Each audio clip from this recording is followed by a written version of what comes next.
Good morning. Today, 23rd November 2024, Saturday. Wisdom of word of God morning ડિવોશનમાં આપ સર્વનો આવકાર કરવામાં આવે છે અને પ્રેમી સલામ પાઠવવામાં આવે છે. આજે સવારે આપણે નીતિવચનોના પુસ્તકમાંથી એનો 10મો અધ્યાય અને એની 24 અને 25 કલમ પર પ્રભુના વચનોમાંથી ટૂંકું મનન કરવા માગીએ છીએ.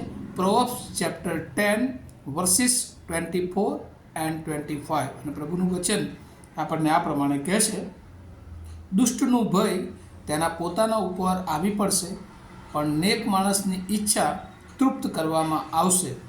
વંટોળીઓ જતે રહે છે તેમ દુષ્ટ સદાને માટે લોપ થઈ જાય છે, પણ નેક પુરુષ સર્વકાળ ટકનાર પાયારૂપ છે. અને આ પ્રભુનું વચન છે. અને અત્યારે આપણે ખાસ સુલેમાનના નીતિ વચનો જોઈ રહ્યા છીએ, અને એમાં ખાસ કરીને દુષ્ટતા, વિકેડનેસ એન્ડ રાઇચિયસનેસ, દુષ્ટતા, દુષ્ટપણું અને ન્યાયીપણું, આ બે બાબતો વિશે આપણે જોઈ રહ્યા છીએ. અને જ્યારે જે માણસ એ દેવનું જ્ઞાન એનામાં હોય છે, દેવની બીક હોય છે, દેવનું ભય હોય છે, ત્યારે એ ન્યાયી માર્ગે ચાલે છે. પણ જેનામાં દુષ્ટતા છે, જે શૈતાનથી દોરાયેલા છે, તે લોકો હંમેશા એ દુષ્ટ માર્ગ પર ચાલે છે. અને ગુજરાતીમાં એક કહેવત છે કે જે ખાડો ખોદે છે તે પડે છે, કારણ કે ખાડો હંમેશા બીજાઓ પડે એટલા માટે ખોદતા હોય છે, પણ તેઓ પોતે એમાં ફસાઈ જાય છે. અને દુષ્ટતાની બાબતો એ આવી છે કે જે દુષ્ટ લોકો બીજાના માટે ભય ફેલાવે છે, બીજાના માટે ભય ઊભો કરે છે, ફિયર ઊભી કરે છે, પણ એ પોતે એમાં એક દિવસ એ ફસાઈ જાય છે.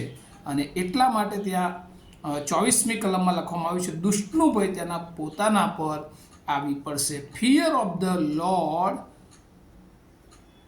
એ રાઇચિયસ તરફ લઈ જાય છે, પણ fear of the wicked will come upon him. અને જે દુષ્ટતાની જે બીક છે એ એમને પોતાના તરફ, એ પોતાના પર સંકટ લાવનાર બની રહે છે. પણ જે ડિઝાયર ઓફ રાઇચિયસ છે, જે ન્યાયીની ઈચ્છા છે, એ વિલ બી ગ્રાન્ટેડ. પ્રભુ એ એની બધી જ ઈચ્છાઓને, અહીંયા લખવામાં આવી છે 24મી કલમ એ પ્રમાણે, પણ નેક માણસની ઈચ્છા તૃપ્ત કરવામાં આવશે.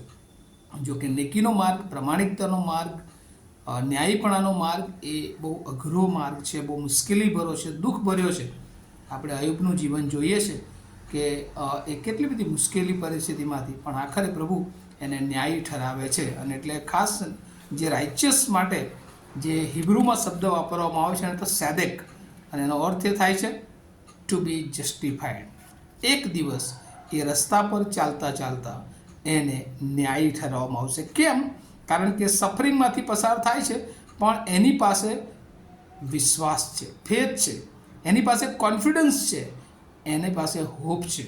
અને એ વિશ્વાસ, એ હોપ અને એ ખાતરી એને એક દિવસ એ ન્યાયી ઠરાવી શકે છે.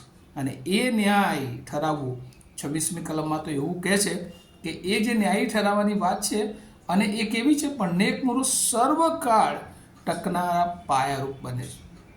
આપણે માર્થીની સુવાર્તાને એના 7મા અધ્યાયની 24મી કલમથી આગળ જોઈએ છે, ત્યાં ડાહ્યો માણસ અને મૂર્ખ માણસ એ જે ઘર બાંધનાર તરીકે આપણે જોઈએ છીએ. અને ડાહ્યો માણસ એ પોતાનું ઘર ખડક પર બાંધે છે અને કહે છે કે ત્યાં સ્ટોર્મ, તોફાનો આવે, બધું આવે, પણ એ ઘર ટકી રહે છે. અને કાયમી ઘર જો ઈસુ ખ્રિસ્ત પર આપણે બાંધીએ છીએ, એ વિશ્વાસથી આપણા જીવનને આગળ વધારીએ છીએ, એ પ્રમાણિકતાના માર્ગે આગળ ચાલીએ છીએ, એ સત્યતાના માર્ગે આપણે ચાલીએ છીએ, તો પ્રભુ આપણને ચોક્કસ એ ન્યાય કાળે ન્યાયી ઠરાવે છે. પણ બીજી તરફ એ દુષ્ટતાનો માર્ગ છે કે જે હંમેશા બીજાને નુકસાન કરવાને માટે, કારણ કે દુષ્ટતા માટે જે શબ્દ હિબ્રુમાં વાપરવામાં આવ્યો છે, જે નીતિવચન વારંવાર જે કહે છે, એ બલિયાલ. અને બલિયાલનો અર્થ થાય છે ડિસ્ટ્રક્શન, નાશ, અને એ દુષ્ટતાનો અર્થ છે. બીજો એક શબ્દ એ લખવામાં આવ્યો છે જે હિબ્રુમાં એ આ દુષ્ટતા માટે, અને તો રાસા, અને એનો અર્થ થાય છે ટુ બી લૂઝ. અને એ કાયમી નથી, ક્ષણિક છે. અને અહીંયા ઉદાહરણ આપ્યું છે સ્ટોર્મ અથવા તો ટેમ્પેસ્ટનું, કે જે વંટોળિયું કે જે આવે છે, બહુ જ્યારે આવે ત્યારે લોકો ગભરાઈ જાય છે કે આ બધું તાણીને લઈ જશે, પણ એ થોડી વાર માટે હોય છે. એ ગમે એટલું બહુ ભયંકર વાવાઝોડું હોય, તોફાનો હોય, પણ એ કાયમી રહેતા નથી. થોડા વખત પછી આપોઆપ એ સમી જતા હોય છે. અને એ જ રીતે જ્યારે ન્યાયના માર્ગે ચાલીએ છીએ ત્યારે દુષ્ટ શૈતાન એ વંટોળિયા તો લાવે છે, પણ એ વંટોળિયા કાયમી રાખી શકતા નથી. પણ એ વંટોળિયા થોડા વખતમાં એ લોપ થઈ જાય છે. અને દુષ્ટનું જીવન આવું છે. જ્યારે દુષ્ટતા તરફ આગળ વધે છે ત્યારે એને એવું લાગે છે કે હવે હું જ સુપરિયર છું, મારી આગળ કોઈ ટકી શકશે નહીં. પણ એક ક્ષણિક સુખ હોય છે, એક ક્ષણિક એ આશીર્વાદ હોય છે. આશીર્વાદ તો કંઈ કદાચ ના કહી શકાય, પણ એ ક્ષણિક આનંદ એ હોય છે. અને એ આનંદમાં શૈતાન એ આપણને અંત તરફ, નાશ તરફ એ લઈ જાય છે.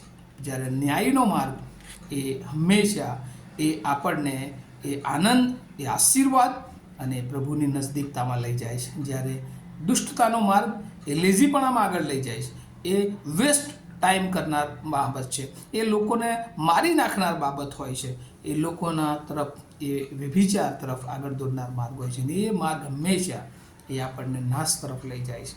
અને એટલે અહીંયા 24મી અને 25મી કલમ દુષ્ટતા અને ન્યાયીપણા બે બાબતોને બહુ અદ્ભુત રીતે એ માણસના જીવનમાં એ અગત્યની છે.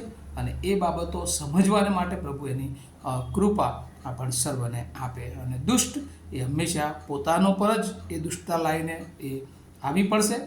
વંટોળિયાની જેમ દુષ્ટને માટે સદા તે લોપ થઈ જશે, પણ નેક માણસ એ સર્વકાળ ટકશે અને નેક માણસની ઈચ્છા એ તૃપ્ત કરવામાં આવશે. અને પ્રભુનું વચન આજે સવારે આપણને કહે છે આપણે કયા માર્ગે ચાલીએ છીએ. ઘણી બધી વાર આપણે ક્ષણિક એ આનંદને માટે શૈતાનનો માર્ગ પસંદ કરી લઈએ છીએ. આપણે ગમે તે ભોગે આપણા જીવનને એ આનંદ મળે એ પ્રયત્નોમાં આગળ વધતા હોય છે, પણ એ માર્ગ એ ટેમ્પરરી છે, એ ક્ષણિક છે, એ થોડા વખતનો છે. પણ ઈશ્વરનો માર્ગ કદાચ થોડો મુશ્કેલી ભરે છે.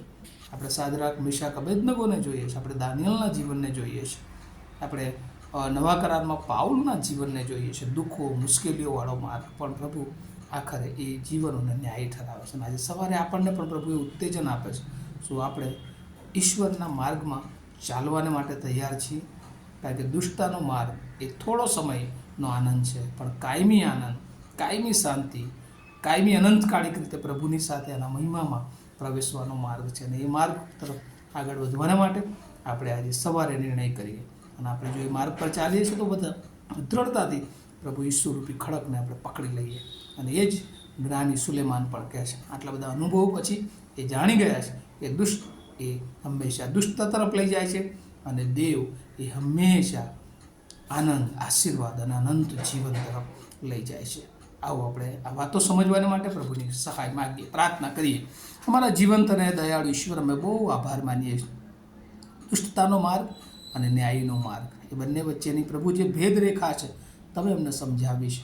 પ્રભુ જે વાલાઓએ આ વચન સાંભળ્યું છે, સાંભળવાના છે, એ દરેકને પ્રભુ ન્યાયી માર્ગમાં ચાલવાને માટે, જ્ઞાની માર્ગમાં ચાલવાને માટે અને પોતાનું જીવન અનંતકાળિક રીતે સિક્યોર કરવાને માટે તમે કૃપા આપજો. અમે બધા અમારા જીવનો તમારા હાથોમાં સોંપતા તમારી પ્રાર્થના ઈસુ પ્રભુના નામમાં સાંભળો, તેનો સ્વીકાર કરો.